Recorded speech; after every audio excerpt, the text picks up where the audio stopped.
You can also update existing blanket POs using the same mode. Change the process option to update. Download a list of existing blanket POs using one of the download options. The following data can be updated using the blanket purchase agreement mode.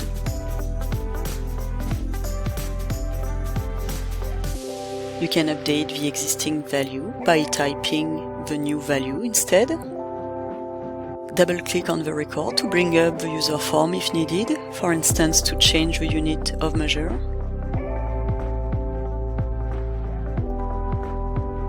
You can also use a formula or any other standard Excel functionality.